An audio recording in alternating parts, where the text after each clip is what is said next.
the NXT After TakeOver, so it's going to be one of those shows, isn't it? Let's talk about it.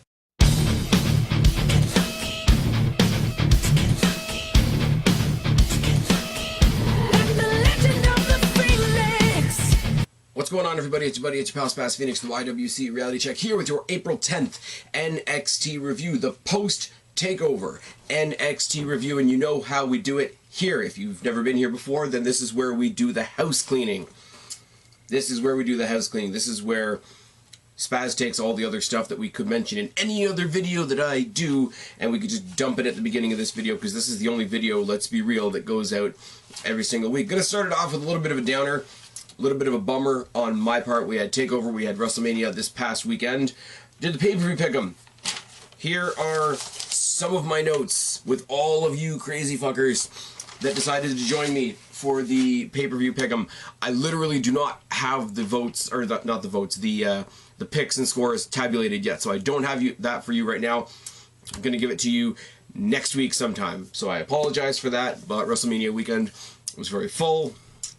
Had all the WWE related stuff, plus had a bunch of stuff around here. You know, life gets in the way sometimes, etc, etc, etc. I'm going to try, it's either going to go up right before or right after this video. I'm going to try and get back into the swing of things doing NXT UK. I just finished recording that video. Got just in time to see Toni Storm defend her Women's Championship, which is all kinds of good. So this is going to be every Wednesday still, as you guys know. It's probably not going to go up on Premiere this week because I'm still a little bit all over the place, but normally it's going to be premiering sometime between 10:30 and 11 every Wednesday night. NXT UK, however, is going to hop around a little bit. It's either going to go out as a straight video on the same night, it's going to go out as a straight video the next night, or I might, if I'm crushed for time, I might just take some time and talk about what happened in UK as part of my NXT review.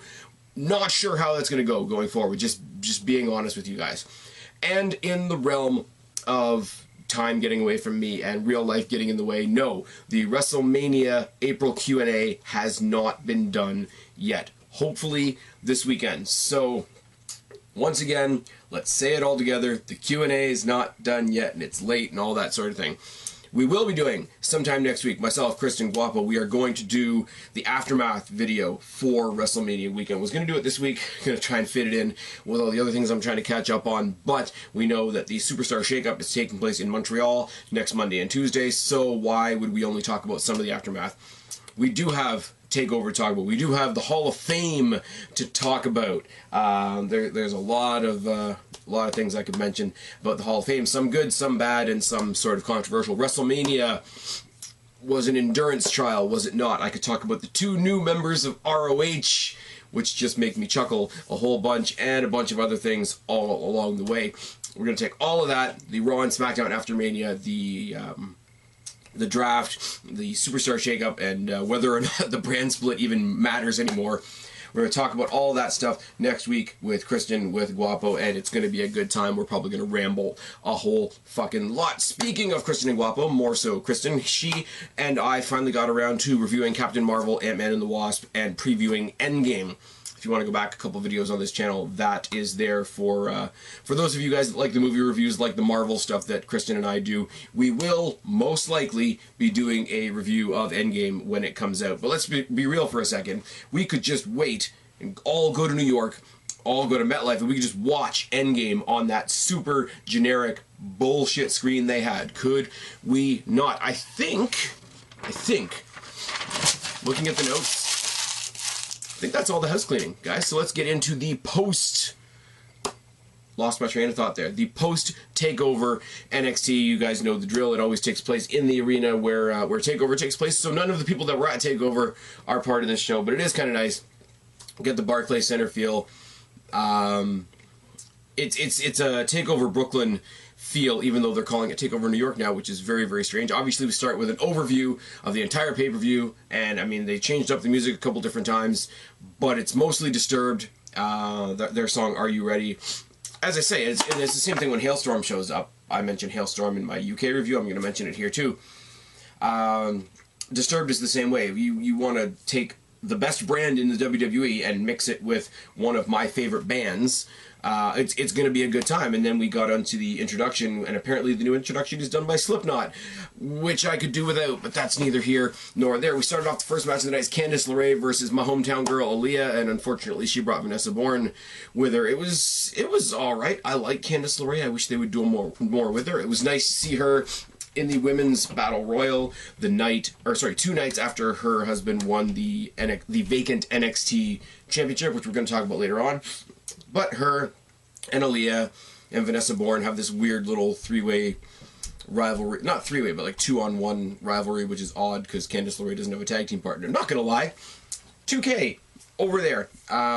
There's no Tegan Knox on 2K19 for those of you that don't know. So my women's tag team champions on that game right now are Candice LeRae and Dakota Kai. Dakota Kai's fucking awesome. I hope she gets healed up and comes back soon. That is entirely besides the point. But Candice LeRae taking on, as I say, my hometown girl ALIYAH tonight.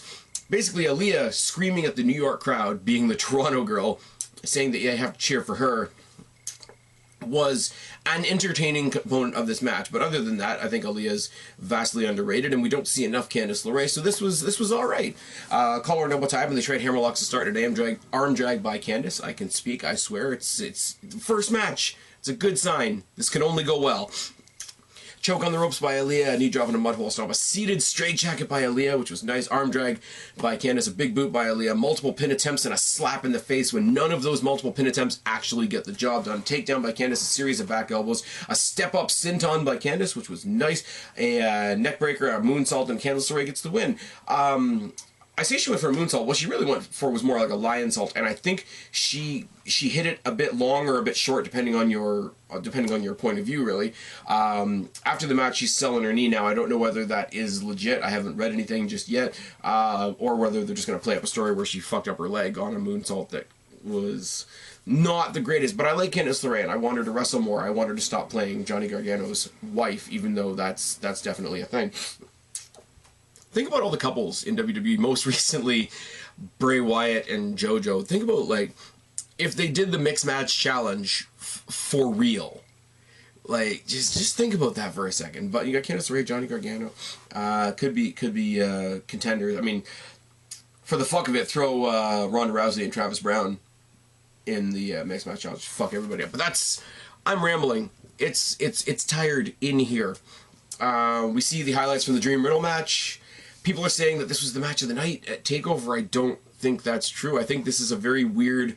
I mean, styles make matches. Let's not futz around on that. The contrast of styles was very, very cool. Dream, you guys know it took me a long time to come around to Velveteen Dream. Velveteen Dream owns that character. Matt Riddle, his character is something I'm still getting. I like it, but it's still something I'm getting used to at the same time.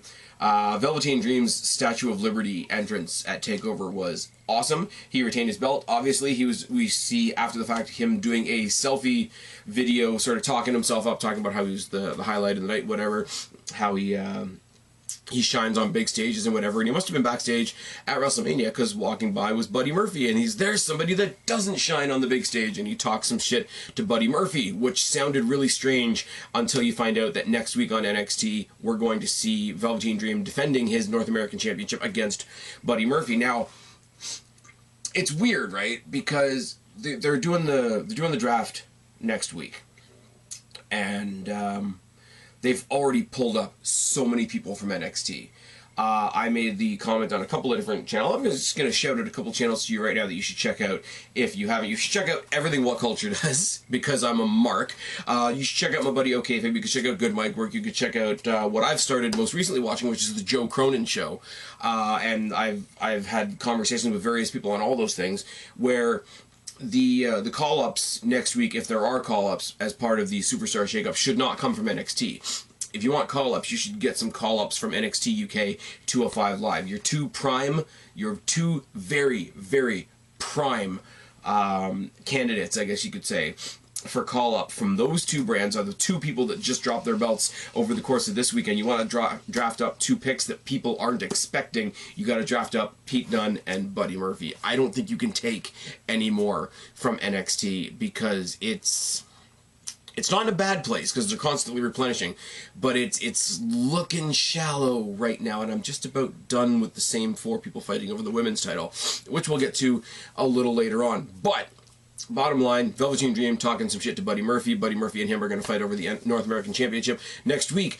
Also, speaking of crossing over brands and such, and the brand split that more or less doesn't exist anymore, what about this Worlds Collide series that's apparently going to happen for the next couple of Sundays? It's interesting that they have 5 different brands that have sort of 5 different identities. I mean, Raw and SmackDown are basically the same, but NXT, NXT UK, and 205 all sort of have their own feel a little bit, but now you have another show that's dedicated to throwing them all back in the mix together. I don't know how I feel about that. I don't know how the presentation is going to be. I think they were all taped at Access. If somebody knows better, they can tell me down in the box below, obviously.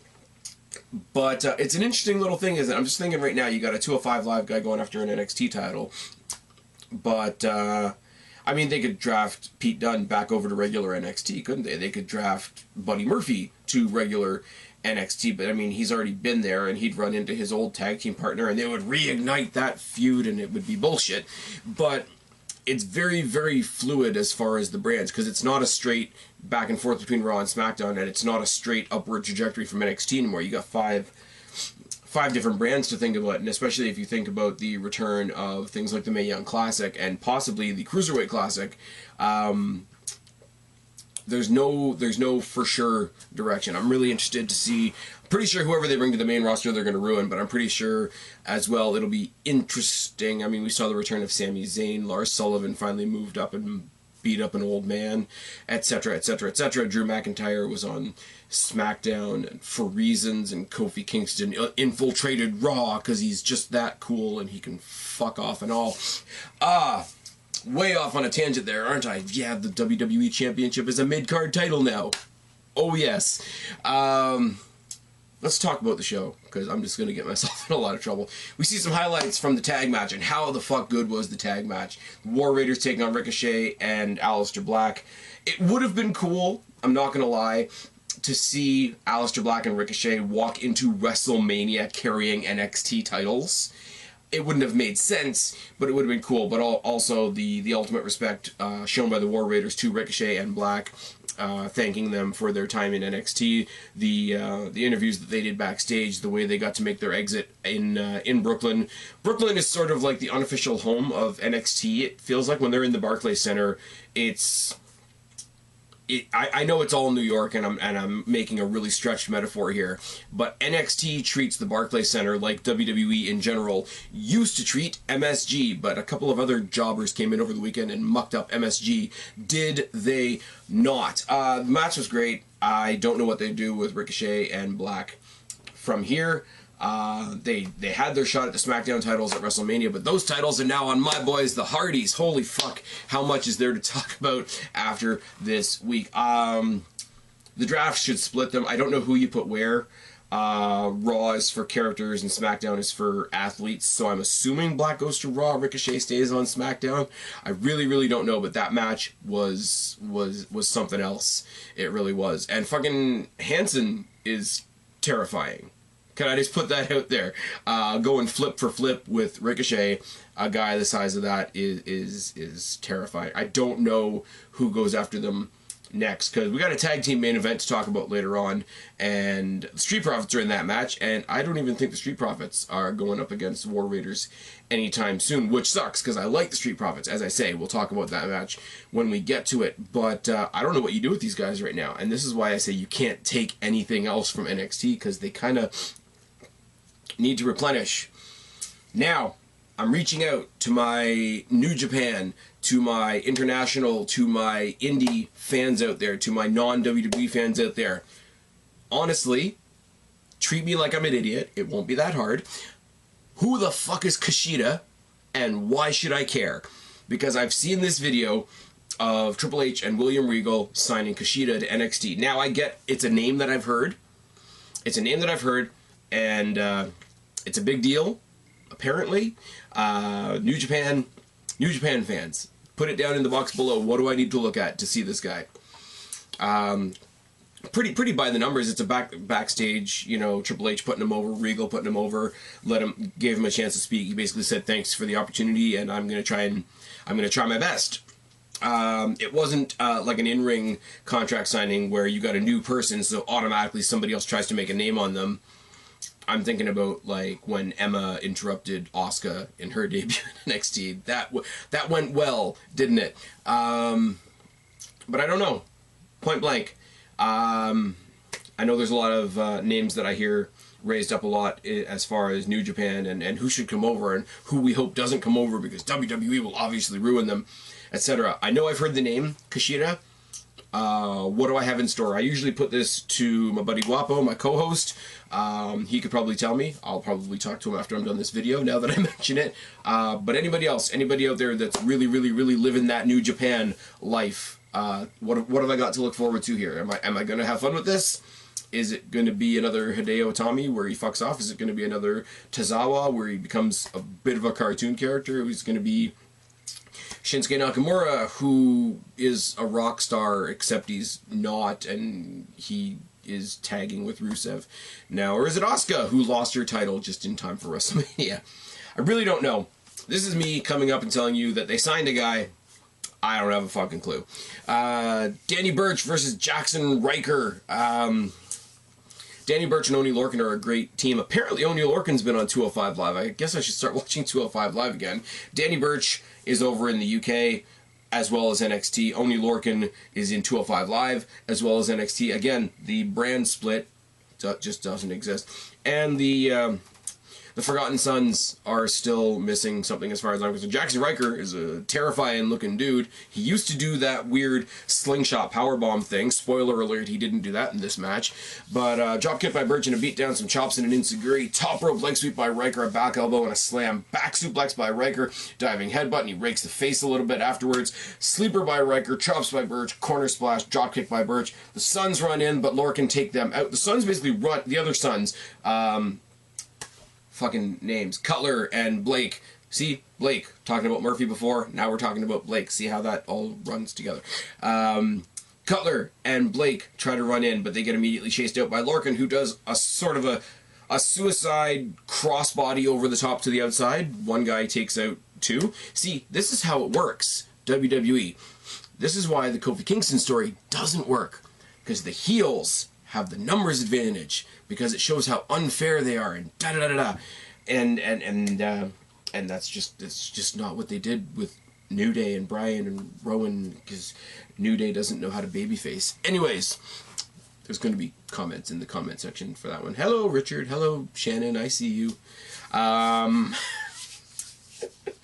Holy Christ. I could do a whole separate rant just on Shannon Townsend at this point, couldn't I? Talking about the guy that attacked Bret Hart at the Hall of Fame and how his tweets about not liking women's wrestling are what we should really be focused on. Fuck off and all. Tackled Bret Hart, cancer survivor, stroke survivor, guy that's putting his dead brother-in-law in the Hall of Fame, gets tackled on live television. But let's talk about this guy saying mean things about the women on Twitter. Fuck off. Moving on, the Sons run in, Lorcan takes them out, and then Riker hits the Widowmaker, which, from the best I can tell, is a spinebuster from the chokeslam position, and gets the win. And then we have a 3-on-2 beatdown by the Sons on Lorcan and Burch, because they're the team of three and the other two, and that's how you heal properly. I just... how WWE doesn't watch NXT, I just don't get it, and how bullshit non-logic like that made it into a WrestleMania WWE title match. The WWE, I said this on Twitter, I said this live on Twitter video, whatever you want to call it. Mark that date, it's 3 days ago now. Mark that date down in history. That is the day that the WWE Championship, the belt held by Bret Hart, Shawn Michaels, Hulk Hogan, Randy Savage, Stone Cold Steve Austin, Triple H, Batista, Undertaker, became a mid-card title. Fight me. I don't want to talk about this shit while I'm talking about NXT, because NXT actually makes me happy. We see highlights from the women's match, which is great, because Shayna Baszler defended, and successfully defended, I should say, without the help of the Horsewomen. So she just went in there and was a badass. Bianca Belair, who's had her shot and messed it up already, shouldn't have won, which is good. Sky Pirates are rumored to be coming up to SmackDown, managed by Paige, which is odd, but I'll take it. So they're a tag team, so they shouldn't be winning singles titles. That makes sense. Shayna Baszler is a badass. I don't know who goes up against her next. It's probably going going to be Candice LeRAE, isn't it? I don't know how I feel about that. I'm not going to lie. But, yeah, my thoughts on all the people in the match, notwithstanding, I mean, I've said it to death what I think about Bianca Belair. Amazing athlete, amazing wrestler, amazing between those ropes. Her gimmick is absolutely trash, and the hair thing is stupid. Sky Pirates, Kairi Sane's already had the belt. Deservedly, fair enough. I wouldn't mind Io Shirai having a run with it before they come up to the main roster, but again, if they're being brought up to the main roster as a tag team under the tutelage of Paige, which is an amazing way to use Paige. I mean, we're going to get Gothic Pirates on SmackDown. Somebody pointed out to me the other day on Twitter that of course they're going to bring the Pirate Princess up to the main roster. The theme for WrestleMania next year at Tampa Bay is a pirate theme, and I swear to Christ, go back and watch that commercial for next year's WrestleMania. Listen to the music. They might as well just go to Disney and buy the score from Pirates of the Caribbean, because it's that close. And not that I'm even making fun of them for it. It's kind of cool if that's what they're going with. It's like WrestleMania 21 when the theme was Hollywood and they did all the weird video vignettes and Austin was Gladiator and all that sort of thing. So if they're going to go all in, pun intended, on a pirate gimmick for next year's WrestleMania, then Kairi Sane's going to be a champion at that point, is she not? Or at the very least, the Sky Pirates will be the women's tag team champions, and that's not a bad team. It's really, really not. But yeah, so that was the women's match. As I ramble on more and more and more, we see highlights from the UK match between Pete Dunne and Walter. And Walter is a terrifying individual, isn't he? Is Walter not a terrifying individual? I like Pete Dunne. You guys have heard me say ad nauseum at this point. Pete Dunne, being the champion of Destiny Wrestling, was one of the reasons I became a fan of Destiny Wrestling here in Mississauga. I saw him carry their belt and the UK's belt to the ring multiple times. I've gotten to meet Pete Dunne a bunch of times, as well as the rest of British Strong Style. I've seen him in person fight Morrison, fight Aries, fight Ellsworth, fight Skrull, and then I've seen him fight everybody that he's fought on NXT, everybody that he's fought on NXT UK. His rivalry with the Coffee Brothers and Wolfgang, when the brand actually got up and started, but before that, you know, the friendly rivalry with Ricochet and going up against Adam Cole, baby, who should be the NXT champion. Oops, did I say that out loud? But Walter is just a terrifying individual. Him being huge and Pete Dunne just doing what Pete Dunne does, broke him down, gradually doing the whole finger shtick. Doing the finger shtick on a guy the size of Walter is a little bit strange, because he's kind of got like Big Show hands, but it still worked. I mean, his big thing is the chops. I mean, everybody that told me about Walter showed me those slow motion shots of him chopping people where it just looks like, I don't know why I just chopped myself to show you all what a chop is, because it's that kind of night. Those chops, though, where it looks like he's actually caving in the person's chest when they do the weird slow photography and all that. It does make sense, because you're not necessarily going to win a match by breaking somebody's fingers, unless they just, you know, break the finger and forfeit the match. But it does stop the chop, if that is the main thing. And his main finisher is like a generic-ass powerbomb, but he did that gigantic top-rope powerbomb. And somebody the size of Walter should not be on the top rope, should they? That's just not right. He did the huge splash, too, which was like King Kong falling off the damn building. He won. He's the new champion, and who's going to fuck with him? Jordan Devlin on NXT UK. I just did my review for that a little while ago. Jordan Devlin thinks he's going to step to Walter. You're going to die. That's all that's going to happen there. It's going to be a UK version of all of those times we saw Finn Balor fight Braun Strowman, which will be very, very unfortunate. Pete Dunne, after the match, as he comes through the curtain, we see him being somebody attempting to interview him. How do you feel about this? You held the title for... He held the title for almost 2 years. That's fantastic. That's why I say Pete Dunne and Buddy Murphy, both, you know, coming off of impressive title reigns, should come to the main roster in some way, shape, form, or fashion, because there's nothing else for Buddy Murphy to do on 205 Live. There's only one title, and unless Pete Dunne was going to tag up with somebody and go for tag titles, there's nothing else he can do in NXT UK, unless they put him against Gargano. I just thought of that just now. Unless they put Pete Dunne on regular NXT, turned him more heel again, like he was when he started, and had him go after Gargano. That could be interesting. But if not, put him up on the main roster. But he looked like fucking hamburger. Like, you know, the wrestling gear only goes to about here, and you can see where he's been chopped, and he just, I just used the metaphor, I'm going to use it again, he looked like fucking hamburger. And 5 words, there will be a rematch. And he walks off. Good enough for me. Cole and Gargano, probably one of the best matches in the brief history of NXT. I'm not going to lie. For something that they had to throw together at the last minute because of, unfortunately, what happened to Tommaso Ciampa, this match was fucking great. I didn't have, like, there's the part of me that thinks Adam Cole is really cool. He's got his own little version of, like, what you would say sort of a modernized DX. I mean, DX's speech at the Hall of Fame, taking the absolute piss out of AEW, was magic, by the way.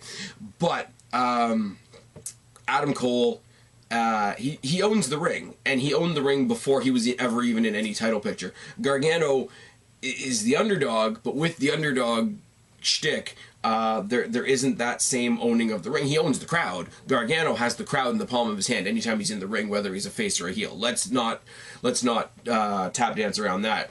But as far as, you know, I think Ronda Rousey was the one that said it, you know, I own any ground I walk on. Adam Cole has that. I would have loved to see him be champion, but he's only been in the championship title picture for 2 weeks, for the 2 weeks that it took us to throw this match together. Gargano winning would have been, you know, this long, arduous story where he's always been just this close to the title. I really didn't have a favorite in this match, if I think about it. If I don't think about it, Adam Cole, cocky heel, with all the backup behind him to help him keep it, would have been cool. Johnny Gargano on the night, great moment. You see Candice LeRAE come down after the match and hug him, and they're embracing in the ring. And then to cap it all off, you see Ciampa coming out with the neck brace. We all know what's going on with him. We all know the history between the three of them. Genuine, cool, victorious, emotional, cathartic moment. But then we see what we didn't see on the night, which was the cameras following the Undisputed Era after the match, because Undisputed Era came in and tried to help Adam Cole win the match. For those of you that didn't see it, spoiler alert, by the way, it didn't work. He still lost in the third fall. But you see them bickering. Now, this is interesting. You see him basically telling them, hey, that wasn't part of the plan, you know, I could have had him, da-da-da-da-da. What exactly were you thinking? And he specifically gets in Roderick Strong's face. Now, once again, everything goes back to the Superstar Shakeup next week. Now, if I was going to look at it, if I was Vince McMahon, which I'm not, there's no other statement to say other than I am just not Vince McMahon. I would look at what NXT has left and I would want Adam Cole. But, and I said this a while ago, you have sort of a conundrum with the Undisputed Era. If you take the entire Undisputed Era up with Adam Cole, then you've taken 4 more bodies out of NXT after you've already taken EC3, Lars Sullivan, Nikki Cross, Lacey Evans, for better or for worse, Heavy Machinery, Ricochet, Ricochet, Aleister Black. After you've taken all those, you'd be taking another 4 if you brought up all of Undisputed Era. The other side of that coin is you just take Adam Cole, and then what do the other guys do in NXT? So, if there's going to be a little bit of a friction, a little bit of a battle at the top type thing, and if they want to take Adam Cole and bring him up to the main roster, I could see there be some sort of bicker over leadership between him and Roderick Strong. And if you want Adam Cole to go up, you have Roderick Strong become the new leader of the Undisputed Era, and then maybe you bring in somebody new at the bottom to rebuild that 4. Kind of, and I'm going to use the DX example once again, but after WrestleMania 14, when Michaels fucked up his back and he had to leave, lost his belt to Austin, Tyson, you know, the Austin era has begun.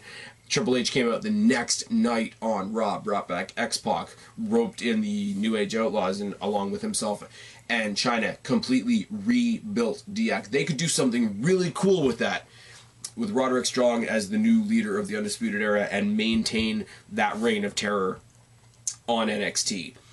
I don't think they'll do that. But if there's going to be some sort of splitting up of that group, I am really worried about Fish and O'Reilly, because they are a cool tag team, but they are a cool tag team within a larger faction. I don't know what they do from there, but it gives us a lot to talk about, obviously, because I've been rambling about a very, very short show for 29 minutes and 55, 56, 57 seconds. Now, the main event wasn't really much to talk about. It was the Street Profits versus Marcel Barthel and Fabian Aichner.